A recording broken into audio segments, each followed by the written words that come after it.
हरि से मिलन होगा कब? जब संत मिलन। अच्छा, नारद जी जिसको मिले उसकी भगवत प्राप्ति निश्चित हो गई, पक्की हो गई। ध्रुव जी को मिले, ध्रुव की पक्की, प्रहलाद जी को प्रहलाद की पक्की, जिसको मिल गई पक्का। नारद जी कहते हैं कि व्यास जी, अहम पुरातीत भवे भवम मुने दास्यास्तु कस्याश्चन वेदवादिना निरूपितो बालक एव योगिना शुश्रूषणे प्रावृषि निर्विक्षताम्।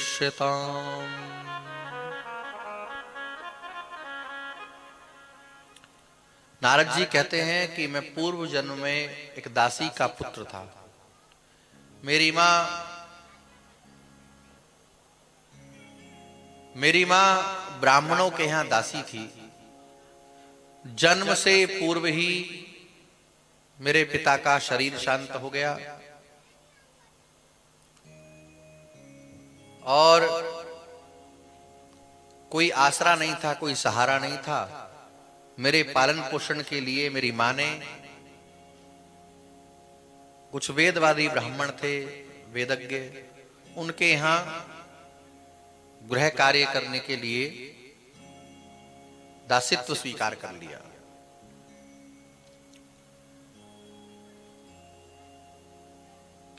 वहीं पालन पोषण हुआ और 5 वर्ष की आयु मेरी हो गई। नारद जी कहते हैं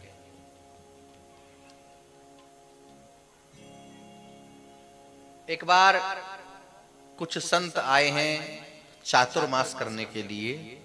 वर्षा के जो 4 महीने हैं, पहले संत लोग भ्रमण करते थे, परिव्राजक होते थे, एक जगह रहते नहीं थे।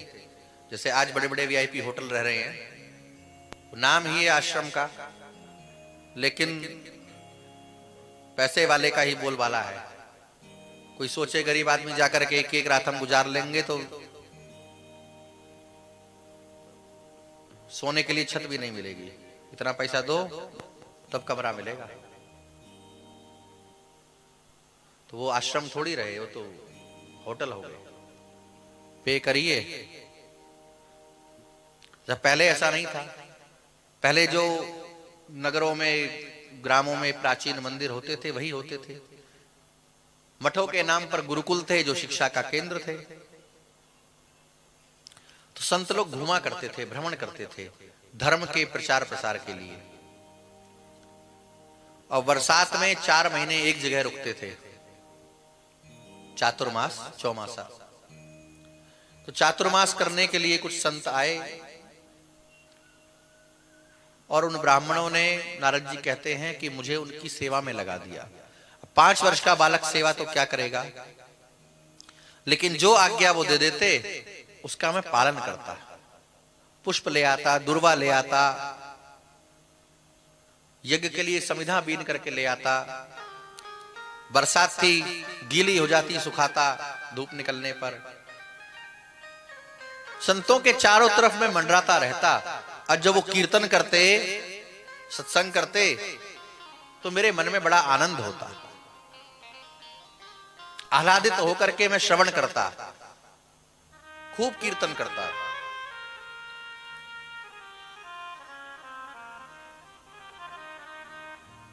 उन्हीं बालकों ने मेरा नाम रख दिया था रामदास।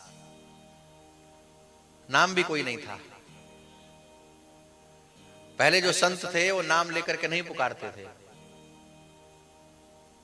ठाकुर जी, राम जी, चाहे हो कोई भी, क्या कहते थे? ए राम जी जरा सुनिए, ए सीताराम जी, ऐसा कहते थे। उसका कारण ये रहा होगा कि हमारे मुख से भगवान के नाम के अलावा कुछ निकले नहीं, क्यों किसी और का नाम लेना।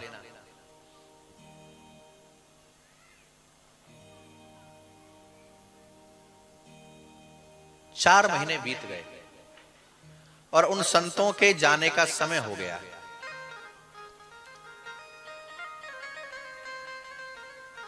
वो संत जाने लगे तो मैंने निवेदन किया कि बाबा मुझे भी साथ ले चलो, मेरा बड़ा मन आपकी टोली में लगता है, मैं भी साथ चलूंगा। संतों ने कहा कि बच्चा, एक तो तेरी आयु बहुत छोटी है, दूसरा तेरी मां अनाश्रित है, विधवा है, तू एकमात्र आसरा, एकमात्र सहारा अपनी मां का है, तुझे भी हम ले जाएंगे तो उसका क्या होगा? वो तो बहुत दुखी हो जाएगी, अत्यंत दुखी हो जाएगी।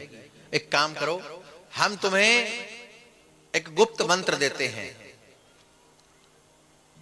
और इसका जप करना, और जब मां का शरीर शांत हो जावे तब तुम आ जाना।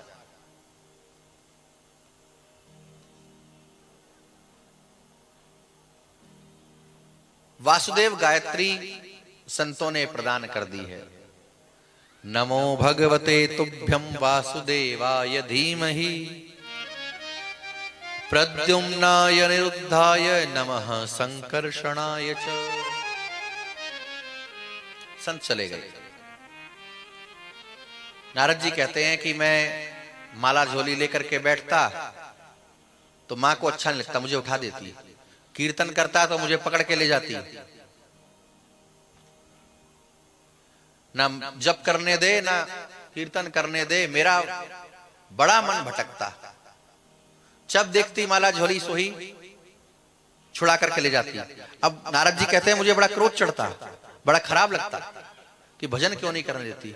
चाहे माताजी लोग की भी विचित्र कहानी है, सोचती है माला अधिक जप रहा है कहीं बाबा जी ना हो जाए, शराबी हो, कबाबी हो, लौंडियाबाज हो, घर की मकान संपत्ति बेच खाए, शराब में जुआ में उड़ा दे, वो मंजूर है, लात मारे घर से निकाल दे। हमने तो देखे हैं ऐसे ऐसे लोग। अब बूढ़े बूढ़े हो जाते हैं लोग। माघ मेला में एक बार एक बूढ़े बाबा मिले, बहुत दुखी हो रहे थे चाय की टपरी पर। हमने उनसे पूछा क्या बात है बाबा? बोले लड़का बहू जो है धोखे से अपने नाम करा लिए, हमारा मकान जमीन सब, और जितना पैसा था सब ले लिया और हमको निकाल दिया। अब कहाँ रहते हैं? वैसे ही महाराज घूम रहे हैं, भटक रहे हैं, कहीं सो जाते हैं, खा लेते हैं, कुछ मांग तांग लेते हैं, घर जाते हैं तो मन तो नहीं करता, पर एक नातिन है छोटी सी लड़के की, उसकी याद आती है, चले जाते हैं। जो पैसा इकट्ठा करते हैं मांग तांग करके, उसको क्या करते हैं कि जाते हैं तो थोड़ा खील खिलौना सब उसके बच्चे के ले जाते हैं। फिर वो घर में चिक चिक होने लगती है, रोटी भी नहीं देते, चाय पानी भी नहीं देते, तो हम फिर चले आते हैं। तो हमने कहा एक काम करिए, ये सब झंझट छोड़िए और आप वृंदावन चलिए, वृंदावन में आश्रम है, वहां रहिए, भजन करिए, कुछ नहीं करना है, केवल भोजन करना है और भजन करना है, कीर्तन करना है, बस। वो भी 24 घंटा में से 2 घंटा, 24 घंटा में से 2 घंटा कीर्तन करना है। और हम जिम्मेदारी लेते हैं आपकी, दवाई गोली सब कुछ, हम भोजन, अंतिम संस्कार करके हम दशगात्र, एकादशा, त्रयोदशा सब कर देंगे। चलिए बाबा जी बनिए। अब महाराज क्या करें, बाबा तो बने बनाए, यही ठीक है। इतनी प्रताड़ना सह रहा है आदमी,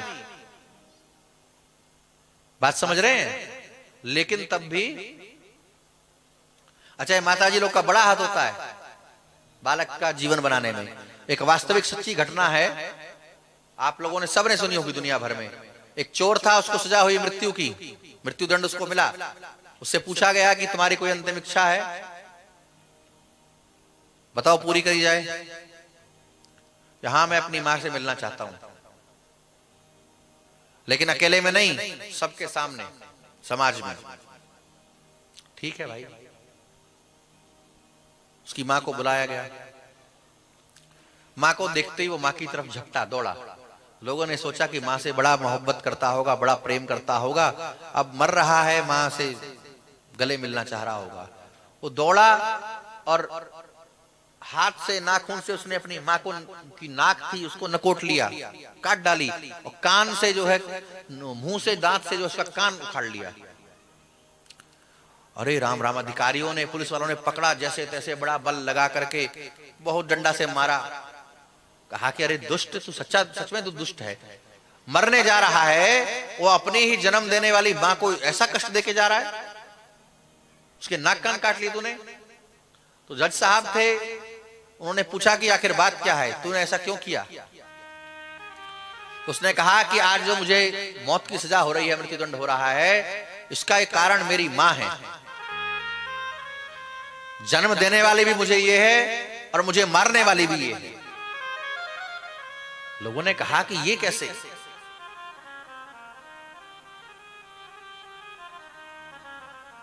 तब उसने कहा कि आज जो ये चोर दिखाई दे रहा है ना, ये इसी की देन है।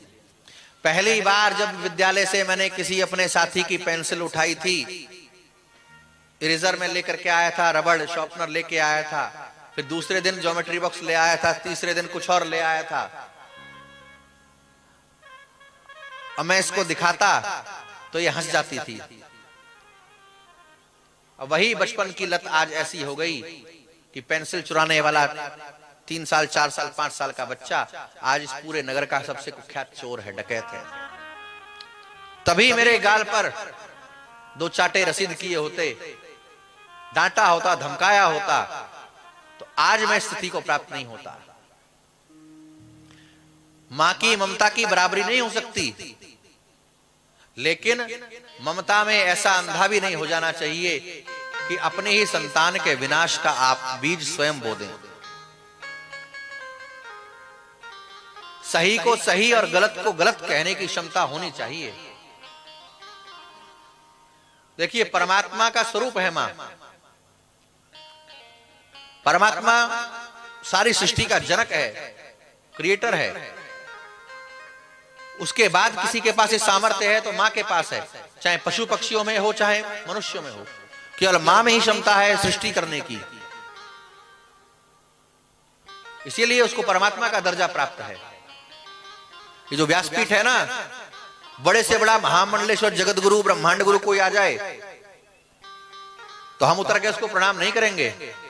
हमको रत्ती भर फर्क नहीं पड़ता, पाप पुण्य कुछ नहीं होगा, करना भी नहीं चाहिए। व्यासपीठ पर बैठने के बाद किसी का सम्मान करना निषेध है, प्रोटोकॉल है व्यासपीठ का। लेकिन 2 लोग अगर आ गए और आपने उठ करके प्रणाम नहीं किया, आसन नहीं छोड़ा, तो जीवन भर का पुण्य तत्काल सब भस्म हो जाएगा। उसमें एक है मां जन्मदात्री और दूसरा है गुरु। आप घर में भी भजन कर रहे हैं, जप कर रहे हैं, अनुष्ठान कर रहे हैं, और बिना गुरुदेव को प्रणाम किए, बिना मां को प्रणाम किए आप बैठ गए आसन में, तो आपको पुण्य नहीं प्राप्त होगा। गुरुदेव निकट हो, माताजी निकट हो, तो प्रणाम करके आज्ञा लेकर के कि हम भजन में जाएं, हम पाठ में जाएं, हम स्तुति कर लें, भगवान की सेवा कर लें, ठाकुर सेवा कर लें, ये आज्ञा लेनी चाहिए, तब पुण्य फलीभूत होता है।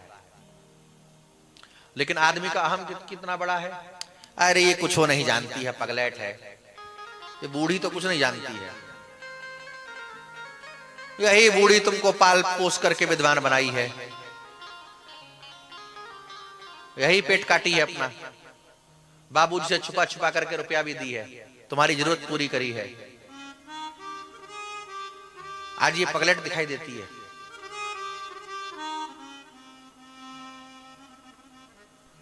अरे गुरुजी का क्या है, दिन रात एक ही बात बकर बकर करते रहते हैं, कोई काम ही नहीं है इनको तो।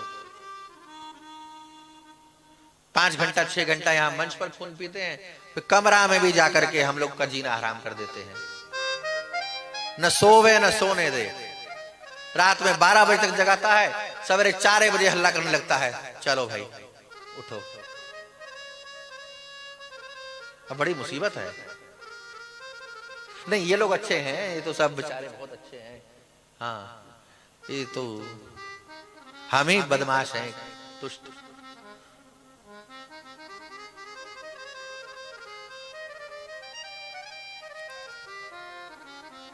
तो नारद जी कहते हैं कि मुझे बड़ा दुख होता, मां भजन नहीं करने देती।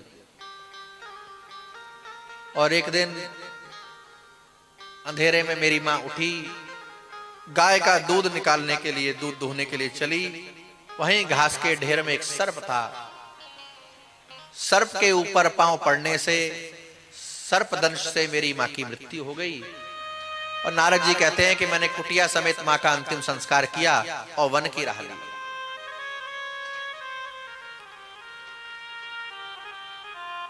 संतों के बताए स्थान पर पहुंचा। एक अश्वत्थ के पीपल के वृक्ष के नीचे बैठ गया। एक सरोवर था, जल पिया और ध्यान करने लगा। कुछ ही समय में भगवान की झांकी हृदय में प्रकट हो गई। लेकिन जैसे ही रस आना शुरू हुआ, वो झांकी अंतर ध्यान हो गई। मैंने छटपटा के नेत्र खोल दिए, देखा कि वो कहां गया।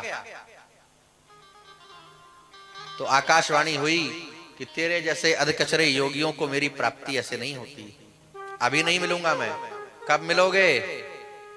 कि जितने पत्ते इस अश्वत्थ वृक्ष पर हैं, इतने जन्म बीत जाने पर। नारद जी कहते हैं मैं तो नाचने लगा।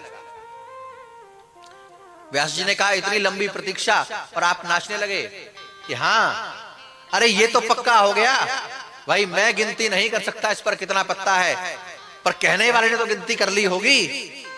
तो इतने बार जन्म होने के बाद मिलना पक्का हो गया। भक्ति का जो मार्ग है, साधना का जो मार्ग है, भजन का जो मार्ग है, इसमें दो बातों को जीवन में उतार करके रखना माय डियर। एक तो है प्रतीक्षा और दूसरा है प्रार्थना। नित्य निरंतर पकड़ के रखिए।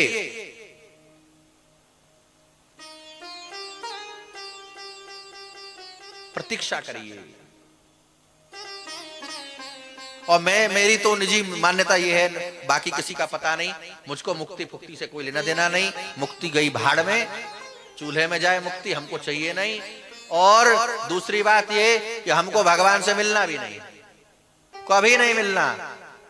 हम मर भी रहे होवे, व्यासपीठ से कह रहे हैं, हम मर भी रहे होवे तो भगवान कहीं बिल्कुल ना आवे, बिल्कुल नहीं भगवान आवे। आ जावेंगे तो ये जो तड़प का मजा है, ये जो विरह का आनंद है, ये जो हृदय में जो हिलोर उठती है, उनके दर्शन की, उनके मिलन की जो प्यास है, ये समाप्त हो जाएगी। हमको यही प्यास जीवन भर चाहिए, अंतिम श्वास तक चाहिए। जिसको चाहिए मुक्ति दे भैया तू, रक्त हार मुक्ति तो का मुक्ति हमका नहीं चाहिए। हमको भगवत दर्शन में चाहिए। हम ऐसे ही रोते रहें अंतिम श्वास तक, ऐसे ही हम तड़पते रहें। बस इतना हमारा कहना है, इतनी हमारी प्रार्थना है कि हे नाथ, मैं आपको भूलूं नहीं। आप खूब भूल जाइए, और हमें ऐसी कोई योग्यता भी नहीं है जो वो याद रखें हमको।